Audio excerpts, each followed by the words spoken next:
Okay, if we can come back to order, please, and please continue eating. I don't think I have to tell this crowd to please continue eating, but that's all right.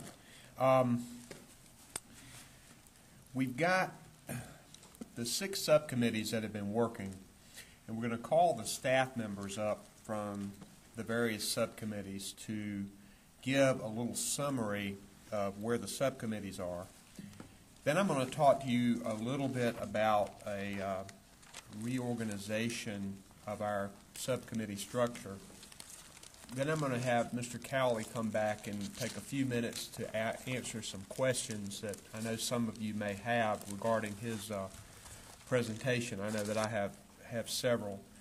And then we're going to break up into subcommittees. So I think the first thing we can do is to have our families and communities update from Tony Regai. Is Tony here? Tony, if you can come on up and give us the families and communities. I'm sorry? Yeah, you can come up here. It's fine. Good afternoon, and thank you for your time. Myra Clark is our chair lady, and thank her for helping us compile these goals. We have 7 items we would like to recommend preliminarily.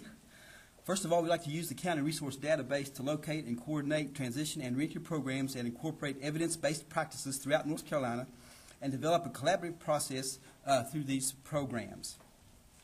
We'd like to develop a public relations campaign to garner community support for reentry programs and change the attitude of the public regarding ex-offenders. We'd like to develop a means to provide effective mentoring relationships for offenders and their families using existing mentoring programs offered by the community and faith-based groups and expand the community volunteers within the North Carolina Department of Correction. We'd like to develop strategies through community partners to increase family reunification efforts. We'd like to see develop a means to increase the involvement of victims in the transition and reentry process. We'd like to seek advice from other subcommittees on policy and practice issues that may present a barrier to any of these items. And we'd like to develop a strategy for effective information sharing. To meet some of these goals, we have already made 2 very good steps. Our chair, Ms. Clark, has submitted a survey to the members. We'll go over the results of that survey today in our subcommittee members. And we've also received one proposal to address all of these goals. Thank you very much. Now we're going to have Roshana Parker do Health and Wellness. She's probably getting a lunch. All right. She's here, but she's probably getting a lunch. All right. Vincent Gaddy is going to do employment and housing and transportation. Maybe giving his also. Can we? Oh, there he is. Right. We're just keeping you guys on your toes. Good afternoon. My name is Vincent Gaddy, and I sit on the employment subcommittee. And we have several major focuses that we wanted to send to the committee. The first one is to increase promotion of transition and reentry programs for ex-offenders. The second one is provide structured, community-based transition services. And these services should be available in prisons that will refer them to community-based programs back in the community. The third one is increase the amount of prison education funds.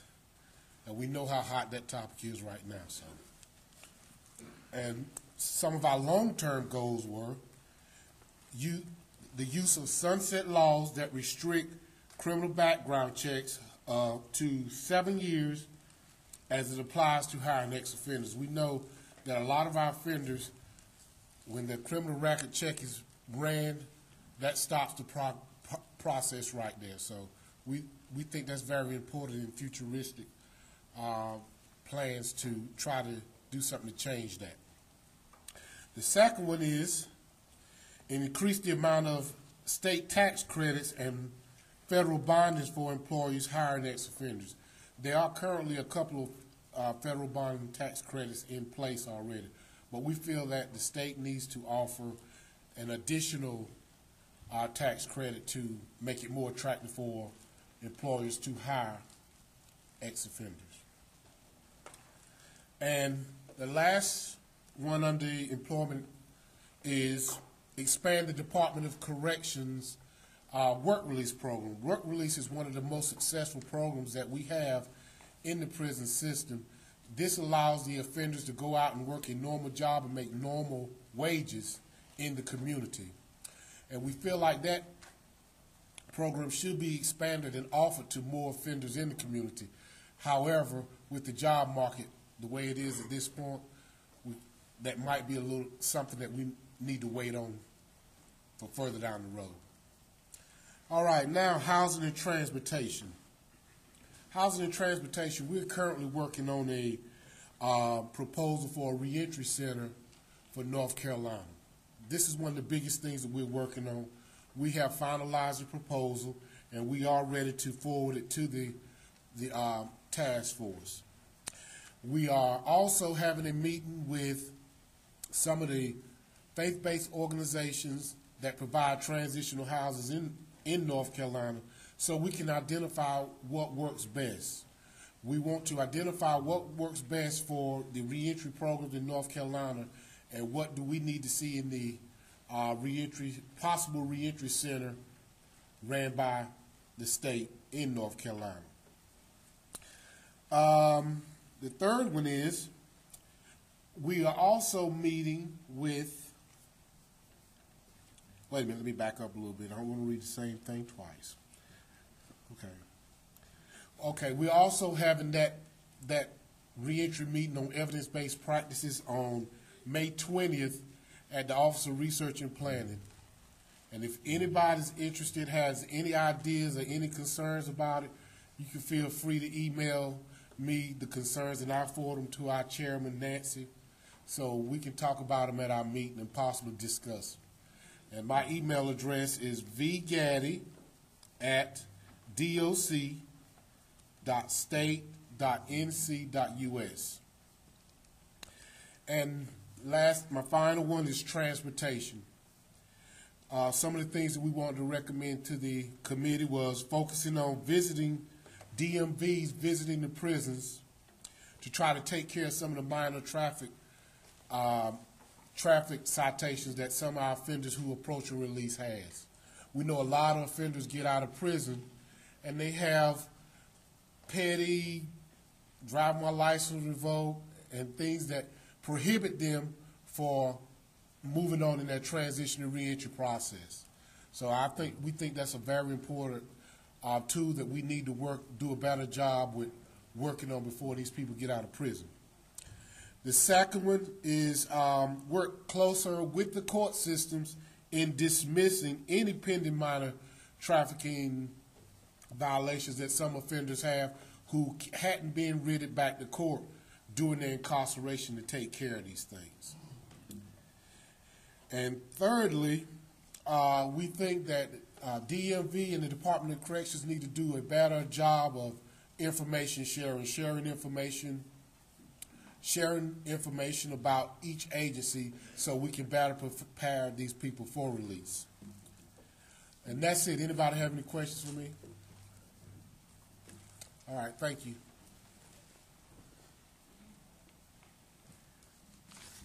Vincent, you want to get this? Oh, yes, sir. We're going to now have Monica Artis come and do state government.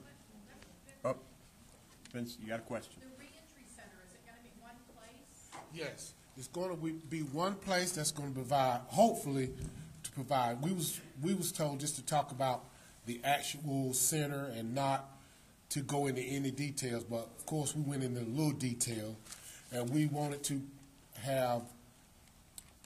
be a place where people who are on supervision that don't have a place to go can go in and get some resources. They have a place to live. We'll have a job developer on hand to help them with the employment, and we will make different referrals for them to whatever their needs assessments require. So that's not one place in the state, it's in each community? No, this is going to be one place in the state. Okay. Yes, ma'am. Let's start using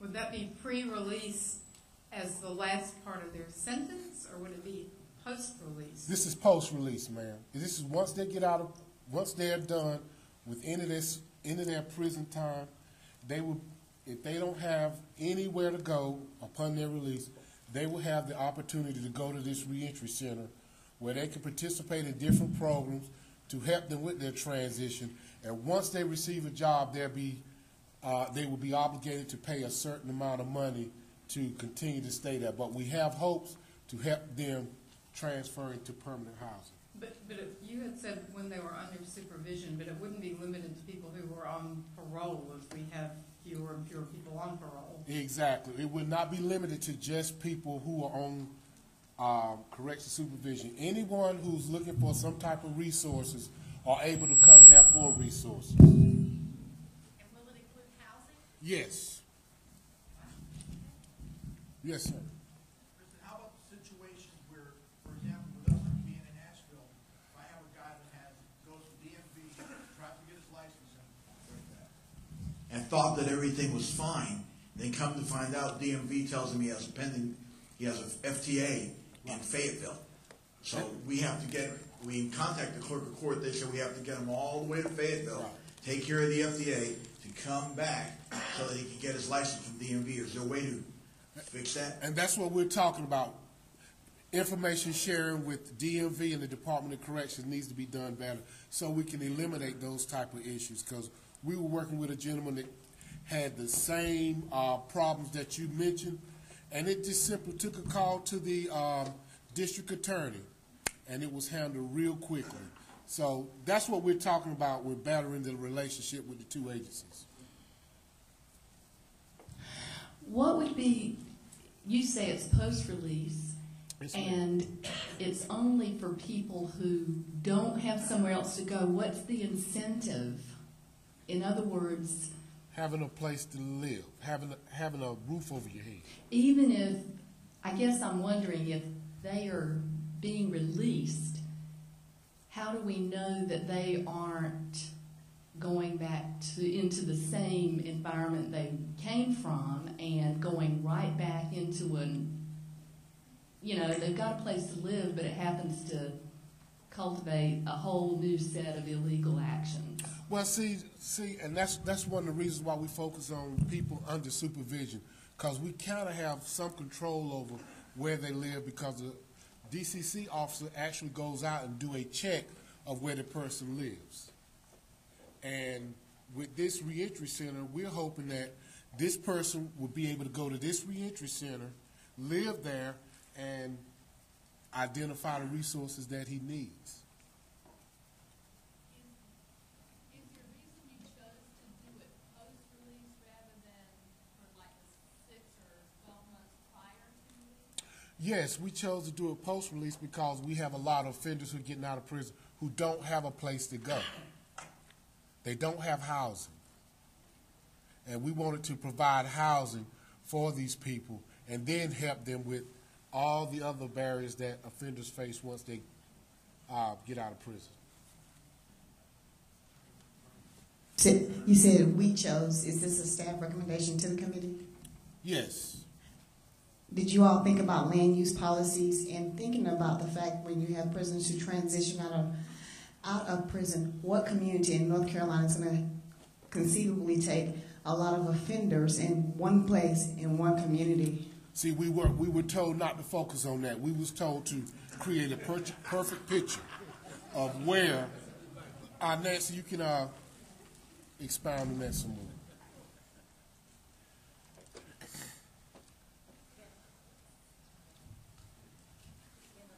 Or clarification on that. There's only one, and it's going to be a test, and that's why there's only one. It'll be a pilot, so we'll see if it works. The majority of releases are made in Mecklenburg and Wake County, and so it'll probably be maybe in one of those counties. We're not even looking into where it's going to be. That's not what we're meant. We did say we wanted to focus on somewhere that had public transportation. Right, transportation is a big piece. The other thing is this is not meant to be transitional housing in the true sense. This is a center, and mind you, when people come out and they say that they have a housing plan, it might be one night in a homeless shelter, and that's it. Because they're not guaranteed the next night because they're so full. As you all know, they're on the lottery system. So they can come to this resource center and get hooked up with a transitional housing group in their community where they want to return to. There's other issues regarding housing, such as the housing authorities not taking folks with ex-offenders and things like that hinder people from being able to transition back into housing. So this is a first step in trying to fix a lot of those other things, because when they come out and they can't find housing, that's a big piece for the reoffense. Let me step in a minute. This is obviously a very important issue, but it's one that I think we need to reserve for subcommittees trying to deal with these issues. So we're going to try to move it up just a little bit with the committee's broad base so we can make sure you all know all of the things we're talking about.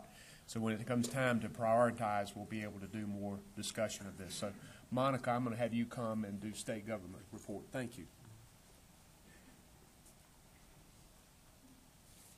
Hi, I'm Monica Artis, part of the Solutions in State Government and State and Local Government Subcommittee. We've identified 8 priorities that we are working on right now, so they're still in the formalizing session. The first one, we try to make sure that we range each of them from short-term, long-term, mid-range, and some to be determined. But the first 8 was issue driver's license, ID, and any other necessary proper documentation for eligible individuals prior to or at time of release, meaning we're trying to focus more on the process of getting the ID license and identifying what is hindering offenders from getting IDs or their license, addressing the issues of real ID and central issuance, possibly implementing a pilot program that will allow DMV mobile unit to offer services at limited DOC facilities. We're also, the second priority is identify ways to tailor career path training programs offered in prisons with the needs of the community, improve the participation of the offenders in these programs. Meaning we want to offer more training that is tailored to the economy and employment demand. Number 3, implementing a 2-track process. What offender is trained for does not have to match the job he or she performs in prison. Inmate be working in our print shop right now, but he could also be taking vocational classes such as becoming a biotechnology technician, meaning we want to establish career paths and training opportunities. Our fourth priority is maintain a statewide resource database. We see that it's not the problem of establishing this database, but maintaining it. So we're trying to focus on ways to keep it up and running, keeping our resources available, keeping everything current. Our 5th priority is establish a helpline for ex-offenders. A prison-run hotline for ex-offenders, exploring the possibility of training inmates on the resources and how to identify and where to send the offenders. Our 6th priority is expanding Community Resource Council and community practice. Possible ways to establish more community councils in specific areas. We have them up and running in most of our major metropolitan cities, but not in some of our remote counties. Number 7 is gang management in and out of prison. Methods to educating people in the community about the gangs in general. And our 8th priority is improved case management. Opportunity to provide prisoners with education, information, and also guiding them to the resources. And one of the things we talked about was the reinstatement of rights and how they should, how we get that information to them. We also wanted to establish and strengthen the MOUs and agreements among all state agencies to address the barriers offenders encounter. Coming up with agreements and MOUs throughout all the departments that specifically address offenders. Also, MOUs to be installed between licensing boards and DOC that once vocational training is completed, a presumption of fitness is issued. Further being proactive and invite licensing representatives to groups meetings to foster discussion. We want to bring the licensing barber agencies, cosmetologists, the medical fields to the table and kind of come up with an agreement that can tailor some of our individuals that complete some of those vocational training. Those are the 8 that we're working on. Do any of our subcommittee members would like to add anything that I may have left off?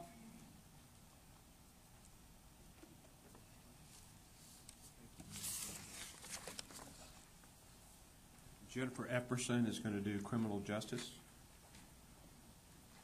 I'll be really brief because I think we've kind of already talked about a little bit about some of the issues that this subcommittee is looking at. The first one is just sort of the data sharing,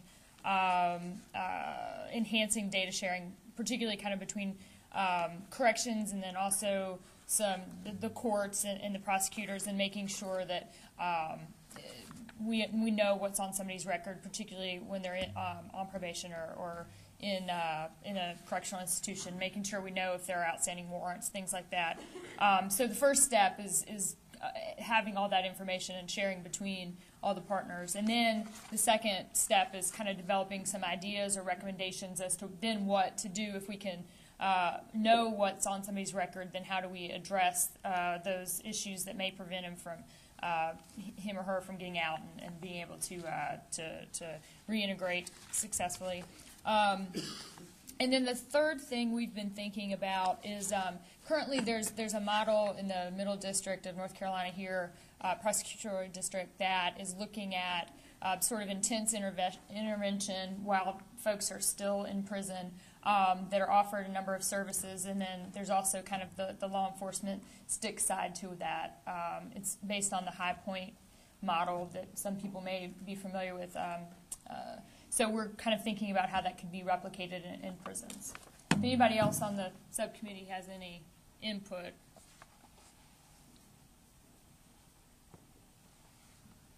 On the subcommittee, but I would ask this for consideration for the subcommittee's work, that if a prisoner is in prison already incarcerated and you do get the technology, if we could look at going ahead and sentencing that individual for all the charges. We currently have a system where an individual could be on a wanted list, but they're already locked up. And so just making sure, let's go ahead and deal with all the charges that are out there so that individual will get the time served together, so he'll know, he or she will know how much time they actually have.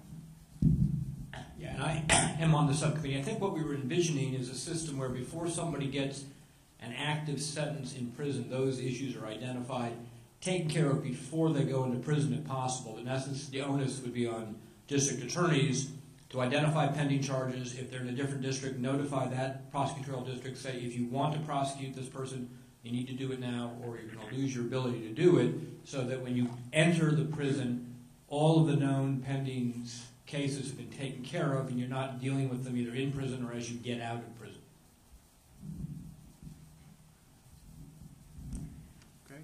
And then we're going to have Roshana Parker doing health and wellness.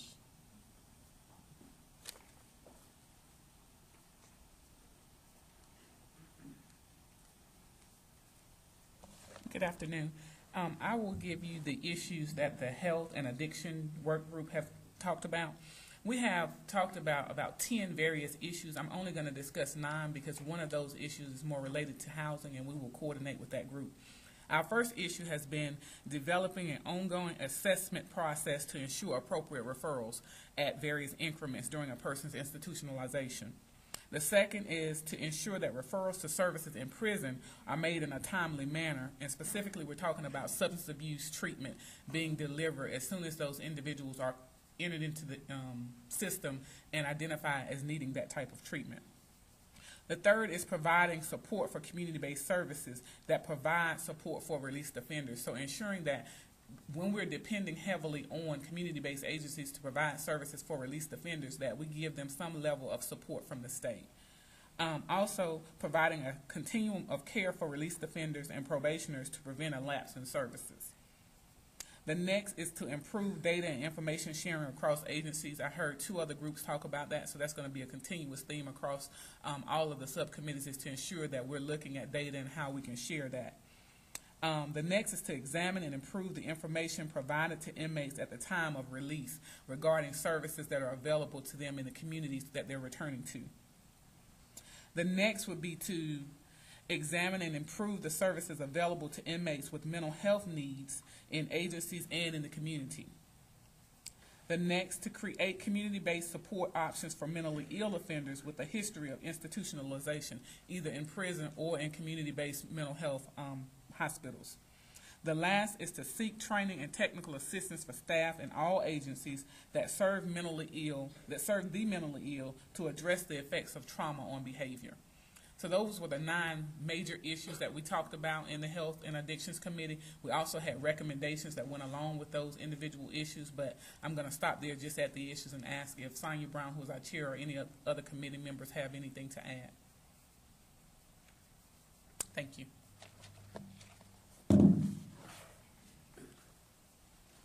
Thank you, Rashana. I want to thank the committee chairs that have done great work and people who've worked so hard on the subcommittees. I think clearly I've read all of these and looked at them and thought about them, and I think clearly there are a lot of excellent ideas that have been brought up by these subcommittees. I think now is the time where we need to begin to shape these ideas into solid recommendations that are integrated. We talk about specifically in these subcommittees how oftentimes these things are linked to something else that may be in another committee. So what we want to do is to reorganize our committee structure, to run these things through one more time and to talk about how we implement. I want each of these new subcommittees, we're going to get into 3 subcommittees. They're going to be one, preparing offenders for transition. Second, it's going to be strengthening communities for reintegration of former offenders. And third, it's going to be identification of outstanding legal issues. We've heard all of these specific issues brought about, and each of them can be fit under these categories. Jennifer, have we passed out this document to people yet? Where is she? Have we passed out this document, Jennifer? Okay. If you can go ahead and pass this document out, I would appreciate it. I'll go ahead and tell you a little bit about it because I want Jack to come back up here.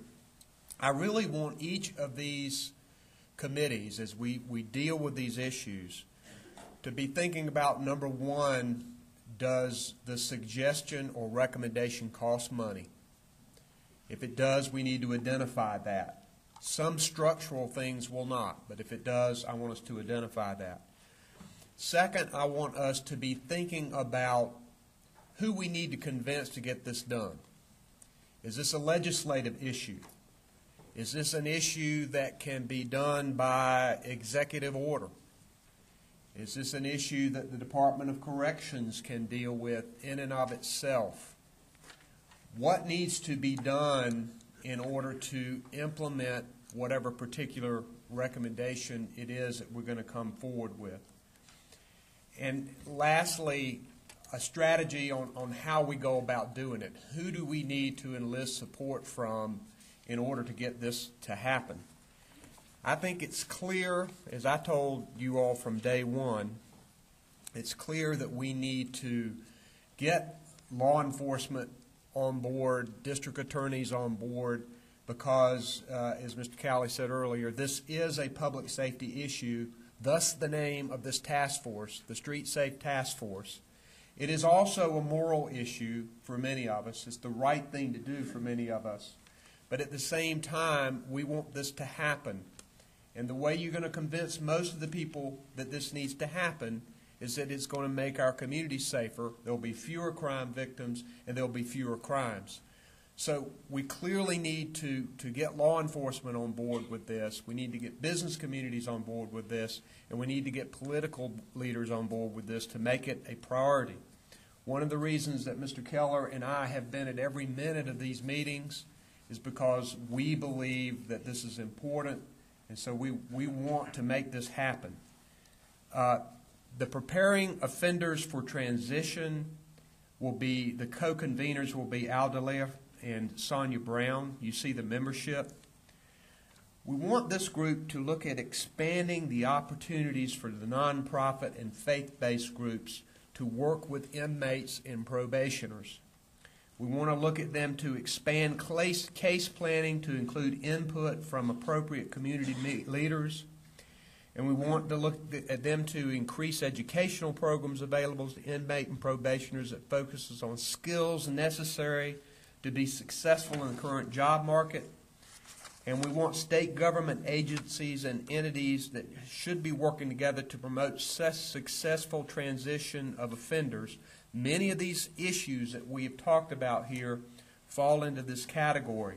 The second one is strengthening communities for the reintegration of former offenders, the creation of local reentry coalitions, the expanding the housing options that are available to the ex-offenders, and increasing the capacity of the nonprofit and faith-based groups to engage work for ex-offenders, expanding employment opportunities for the ex-offenders. And then finally, we've talked a number about these legal issues, the identification of the outstanding legal issues and how we go about doing that.